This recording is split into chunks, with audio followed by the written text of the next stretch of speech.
ನಮಸ್ತೆ ಎಲ್ಲರಿಗೂ. ಜನವರಿ ಮಂತಲ್ಲಿ ನಿಮ್ಮ ಲವ್ ಲೈಫಲ್ಲಿ ಏನ್ ಅಪ್ಡೇಟ್ ಬರುತ್ತೆ? ರೊಮ್ಯಾನ್ಸ್ ಏಂಜಲ್ ಕಾರ್ಡ್ ಏನ್ ಹೇಳುತ್ತೆ ನೋಡೋಣ.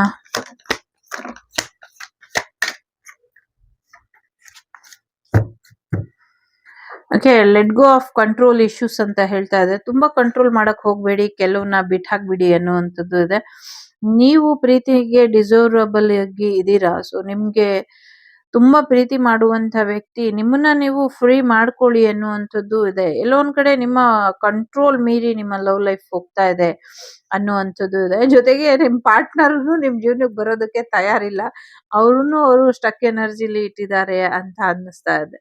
ಸೊ ಹಾಗಾಗಿ ನೀವು ಸ್ವಲ್ಪ ಗಮನನ ಕೊಟ್ರೆ ಬೆಟರ್ ಇರುತ್ತೆ ಅನ್ನುವಂಥದ್ದು ಕೂಡ ಇದೆ.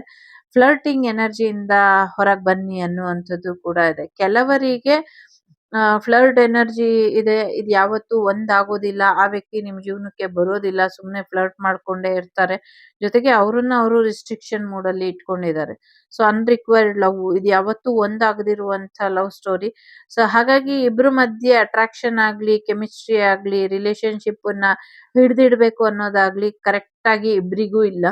ಸೊ ಹಾಗಾಗಿ ಅದೊಂದ್ ರೀತಿ ಕ್ರಶ್ ಅಥವಾ ಡ್ರೀಮ್ ವರ್ಡ್ ಅನ್ನುವಂಥ ರೀತಿಲಿ ಇರುತ್ತೆ. ಜಸ್ಟ್ ಸ್ವಲ್ಪ ನೆಗೆಟಿವಿಟಿ ಮಾಡಿ ಈ ಒಂದು ರೀತಿಲಿ ಪ್ರೀತಿಲಿ ಇರಬಹುದು ಅಷ್ಟೇನೆ. ಸೊ ಇದು ಲಾಂಗ್ ಟರ್ಮ್ ರಿಲೇಶನ್ಶಿಪ್ ಆಗಿ ಇರೋದಿಲ್ಲ. ಬಟ್ ಇದನ್ನ ಕಟ್ ಮಾಡ್ಕೊಂಡ್ರೆ ಬೆಟರ್ ಇರುತ್ತೆ.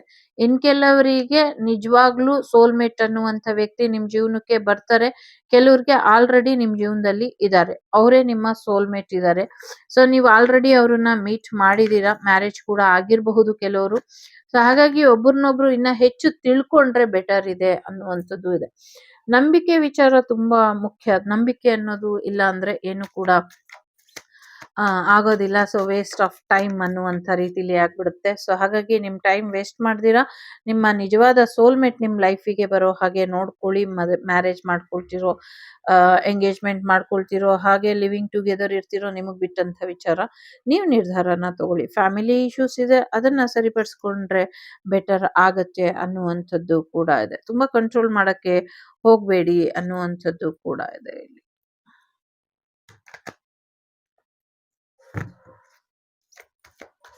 ಒಂದಷ್ಟು ಮೆಸ್ಸಿ ತಲೆ ಓಡ್ತಾ ಇದೆ ನಿಮ್ಗೆ ಅನ್ನುವಂಥದ್ದು ಇದೆ. ಅಂದ್ರೆ ಒಂದ್ ರೀತಿ ಕ್ಲಾರಿಟಿ ಇಲ್ದಿರೋ ರೀತಿಲಿ ಇದೀರಾ ಅಂತ ಅನ್ಸುತ್ತೆ. 12 HZ ನ ಬರ್ಕೊಳ್ಳಿ, ಒಂದು ಕ್ಲಾರಿಟಿ ಸಿಗುತ್ತೆ ಅನ್ನುವಂಥದ್ದು ಇದೆ. ಕೆಲವ್ರಿಗೆ ಮ್ಯಾಗ್ನೆಟ್ ತರ ಅಟ್ರಾಕ್ಷನ್ ಇದೆ, ಬಿಟ್ಟಿರೋದಕ್ ಆಗೋದೇ ಇಲ್ಲ. ಸೊ ಯಾವಾಗ್ಲೂ ಏನಾದ್ರೂ ಒಂದು ಕೇಳ್ತಾ ಇರ್ಬೇಕು, ಮ್ಯಾಜಿಕಲ್ ರೀತಿ ಇರ್ಬೇಕು ಅಂತ ಅನ್ನಿಸ್ತಾನೆ ಇರುತ್ತೆ. ಸೊ ಪ್ಯಾಷನ್ ತುಂಬಾ ಇದೆ, ಒಬ್ಬರನ್ನ ಕಂಡ್ರೆ ಒಬ್ರಿಗೆ ತುಂಬಾ ಒಂದು ಸೋಲ್ಮೇಟ್ ಜರ್ನಿನೇ ಆಗಿರುತ್ತೆ. ಸೊ ಮಾತಲ್ಲಿ ವರ್ಣಿಸಕ್ ಆಗೋದಿಲ್ಲ. ಆ ತರ ಒಂದು ಆನಂದ, ಆ ತರ ಒಂದ್ ರೀತಿ ಖುಷಿ ಇರುತ್ತೆ. ಸೊ ಅವ್ರನ್ನ ನೋಡಿದ್ರೆ ಸಾಕು, ಅವ್ರ ಹತ್ರ ಇದ್ರೆ ಸಾಕು, ಅವ್ರನ್ನ ಮಾತಾಡಿದ್ರೆ ಸಾಕು, ಇದೆಲ್ಲ ಒಂದು ಆ ಒಂದು ಸೋಲ್ ಜಾಯ್ ಅನ್ನುವಂತ ರೀತಿಲಿ ಇರುತ್ತೆ. ಸೊ ತಪ್ಪೇನಲ್ಲ, ಬಟ್ ಇನ್ನ ಹೆಚ್ಚು ಒಬ್ರನ್ನೊಬ್ರು ಅರ್ಥ ಮಾಡ್ಕೊಳ್ಬೇಕಾದಂತ ಅಗತ್ಯ ಇದೆ. ಸೊ ಈಗ ಇಲ್ಲಿ 3 ಕಾರ್ಡ್ ಇಡ್ತೀನಿ, ನೋಡೋಣ ಈಗ ನಿಮ್ಗೆ ಏನ್ ಅಪ್ಡೇಟ್ ಬರುತ್ತೆ ನಿಮ್ಮ ಲವ್ ಲೈಫ್ ಅಲ್ಲಿ ಅನ್ನುವಂಥದ್ದು. ಯಾಕೋ ಮೊದಲನೇದು ಯಾರು ಆಯ್ಕೆ ಮಾಡ್ತಾರೆ, ಬರೀ 3 ಕಾರ್ಡೇ ಬರ್ತಿದೆ. ನೋಡಿ ಎಷ್ಟು ಕಾರ್ಡ್ ಬರ್ತಿದೆ. ಮೇ ಬಿ ತುಂಬಾ ಜನ ಆಯ್ಕೆ ಮಾಡ್ಸಿದಿರ ಅನ್ಕೊಳ್ತಿದ್ದೀನಿ. ಓಕೆ, ಮೂರನೇದು ಓಕೆ, ಫರ್ಗಿವ್ ಅಂಡ್ ಲರ್ನಿಂಗ್ ಅನ್ನುವಂಥದ್ದು ಇದೆ. ಸೊ ಮ್ಯಾರೇಜ್ ಆಗುವಂತ ಸಾಧ್ಯತೆ ಇದೆ. ಸ್ವಲ್ಪ ಇಬ್ರು ಒಬ್ರನ್ನೊಬ್ರು ಕ್ಷಮಿಸಿ ಅರ್ಥ ಮಾಡ್ಕೊಂಡ್ರೆ ಮ್ಯಾರೇಜ್ ಅಲ್ಲಿ ಎಂಡ್ ಆಗತ್ತೆ ಈ ರಿಲೇಶನ್ಶಿಪ್ ಅನ್ನುವಂಥದ್ದು ಇದೆ. ಸೊ ರಿಯೂನಿಯನ್ ಆಗುವಂತ ಸಾಧ್ಯತೆಗಳು ಕೂಡ ಬಹಳಷ್ಟು ಜನರಿಗೆ ಇದೆ. ಮೊದಲನೇದು, ಎರಡನೇದು, ಮೂರನೇದು, ಮೂರನ್ನ ಬೇಕಾದ್ರೂ ಕೂಡ ಆಯ್ಕೆ ಮಾಡಿ. ಓಕೆ, ಸ್ವಲ್ಪ ಅಡಿಕ್ಷನ್ ಇದೆ, ನಿಮ್ಗೂ ಇರಬಹುದು, ಅವ್ರಿಗೂ ಇರಬಹುದು. ಇದರಿಂದ ಒಂದ್ ಸ್ವಲ್ಪ ಸಮಸ್ಯೆಗಳಾಗ್ತಾ ಇರಬಹುದು, ಅಥವಾ ನಿಮ್ಮದೇ ಆದ ಜವಾಬ್ದಾರಿಗಳು ನಿಮ್ಗೆ ರೊಮ್ಯಾನ್ಸ್ ಜೀವನಕ್ಕೆ ಒಂದಷ್ಟು ಪರ್ಮಿಷನ್ ನ ಕೊಡ್ತಾ ಇಲ್ಲ ಅಂತ ಅನ್ನಿಸ್ತಾ ಇದೆ. ಸ್ವಲ್ಪ ಒಂಚೂರು ಫ್ರೀ ಆಗಿ ಇರಿ ಅನ್ನುವಂಥದ್ದು ಇದೆ. ಇನ್ನ ಒಬ್ರನ್ನೊಬ್ರು ಹೆಚ್ಚು ಅರ್ಥ ಮಾಡ್ಕೊಳ್ಳಿ. ಒಬ್ರನ್ನೊಬ್ರು ಒಂದು ದಾಸಿ ತರ ನೋಡ್ಬಾರ್ದು. ಒಂದು ಈಕ್ವಲ್ ಗಿವ್ ಅಂಡ್ ಟೇಕ್ ಇರುವಂತ ರೀತಿಲಿ ಇರ್ಬೇಕು. ಸೊ ನಿಮ್ ಬಾಂಡಿಂಗ್ ಹೇಗಿರ್ಬೇಕು ಅಂದ್ರೆ ಒಬ್ಬರ ಮೇಲೆ ಒಬ್ರು ಡಿಪೆಂಡ್ ಆಗಿರ್ಬೇಕು, ಆದ್ರೆ ಒಬ್ಬರ ಮೇಲೆ ಒಬ್ರು ಡಿಪೆಂಡ್ ಆಗಿರ್ಬಾರ್ದು ಆ ರೀತಿಲಿ. ಸೊ ಇನ್ನ ಹೆಚ್ಚು ತಿಳ್ಕೊಳ್ಬೇಕು ಅನ್ನುವಂಥದ್ದು ಇದೆ. ಎಂಗೇಜ್‌ಮೆಂಟ್ ಆಗುವಂತ ಸಾಧ್ಯತೆಗಳು ಕೂಡ ಇದೆ. ಹೈಯರ್ ಲೆವೆಲ್ ಅಲ್ಲಿ ನಿಮ್ಮ ಲವ್ ರಿಲೇಶನ್‌ಶಿಪ್ ಅಪ್ಡೇಟ್ ಆಗ್ತಿದೆ. ಕಮಿಟ್ಮೆಂಟ್ ಬರ್ತಿದೆ ಅನ್ನುವಂಥದ್ದು ಕೂಡ ಇದೆ. 2ನೇದು ಯಾರು ಆಯ್ಕೆ ಮಾಡಿದ್ದೀರಾ, ಒಂದಷ್ಟು ವಾರ್ನಿಂಗ್ ಇದೆ ಇಲ್ಲಿ. ಸ್ವಲ್ಪ ಎಚ್ಚರಿಕೆಯನ್ನ ವಹಿಸಿ. ಏನೋ ಒಂದು ಮೋಸ ನಡೀತಾ ಇದೆ ಅನ್ನುವಂಥದ್ದು ಕೂಡ ಇದೆ. ಏನೋ ಒಂದು ಮೋಸ ನಡೀತಾ ಇರೋದ್ರಿಂದ ನಿಮ್ಗೆ ಈ ರಿಲೇಶನ್‌ಶಿಪ್ ಮುಂದುವರಿತಾ ಇಲ್ಲ ಅಥವಾ ಏನೋ ಒಂದು ಕಂಪ್ಲೀಟ್ ಆಗ್ತಾ ಇಲ್ಲ. ಅದು ವೇಟಿಂಗ್ ಪೀರಿಯಡ್ ಹೋಗ್ತಾ ಇದೆ.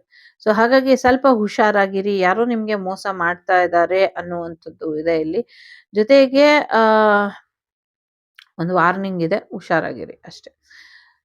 ಕೆಲವರಿಗೆ ಒಂದು ಡಿವೈನ್ ಟೈಮಿಂಗ್ ಬರಬೇಕು. ಅವಾಗ ನೀವು ಇಷ್ಟಪಟ್ಟಂತ ಹೊಸ ಪ್ರೀತಿ ನಿಮ್ ಜೀವನಕ್ಕೆ ಬರುತ್ತೆ. ನಿಮ್ಮ ಪ್ರಾಮಾಣಿಕ ಪ್ರೀತಿ ಅಥವಾ ಇಬ್ರ ಮಧ್ಯೆ ಇರುವಂತ ಪ್ರಾಮಾಣಿಕತೆ ಏನಿದೆ, ಪ್ರಾಮಾಣಿಕವಾಗಿ ಟ್ರೂ ಲವ್ ಅನ್ನುವಂಥದ್ದು ಏನಿದೆ, ಮೋಸ ಮಾಡ್ದಿರ ಇರೋವಂಥದ್ದು, ಅಂತ ಪ್ರೀತಿ ಬರುತ್ತೆ. ಬಟ್ ಅದಕ್ಕೋಸ್ಕರ ನೀವು ಇನ್ನ ಸ್ವಲ್ಪ ಕಾಯ್ಬೇಕು. ಕಾಯ್ದಿದ್ದಕ್ಕೂ ಸಾರ್ಥಕ ಆಯ್ತು ಅನ್ನುವಂಥ ರೀತಿಲಿ ಹೊಸ ಪ್ರೀತಿ ಬರುವಂತ ಸಾಧ್ಯತೆ ಇದೆ.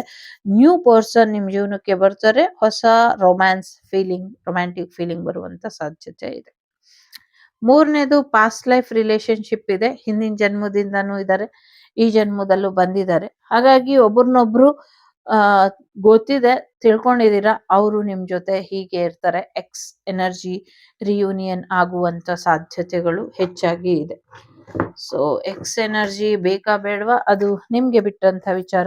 ನೀವು ನಿರ್ಧಾರನ ತಗೊಳ್ಳಿ ಅನ್ನುವಂಥದ್ದು ಇದೆ. ಸ್ವಲ್ಪ ಲೆಟರ್ಸ್ ನೋಡುವ. ಕ್ಯೂ ಇ ಕೊಯತ್ ಅಂತ ಕೂಡ ಕೇಳಿಸ್ತಾ ಇದೆ. New York, daily, Denmark, Dutch, okay, MP state ಅಂತ ಕೂಡ ಕೇಳಿಸ್ತಾ ಇದೆ. ಫಿಕ್ಸ್, ಏನೋ ಒಂದು ಫಿಕ್ಸ್ ಆಗುತ್ತೆ, ಮ್ಯಾರೇಜ್ ಫಿಕ್ಸ್ ಆಗುತ್ತೆ ಅನ್ಸುತ್ತೆ.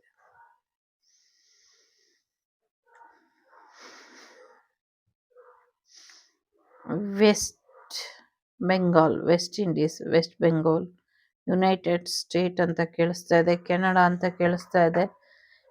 ವೆನಿಸ್ ಅಂತ ಕೂಡ ಕೇಳಿಸ್ತಾ ಇದೆ. ಎರ್ನಾಕುಲಂ ಅಂತ ಕೂಡ ಕೇಳಿಸ್ತಾ ಇದೆ, ಗೊತ್ತಿಲ್ಲ. QEYDHXIPXPMIWCU ಇದೆ. ಮೇ ಬಿ ಬೇರೆ ಬೇರೆ ಆಲ್ಫಾಬೆಟ್ ಕೂಡ ಇರಬಹುದು.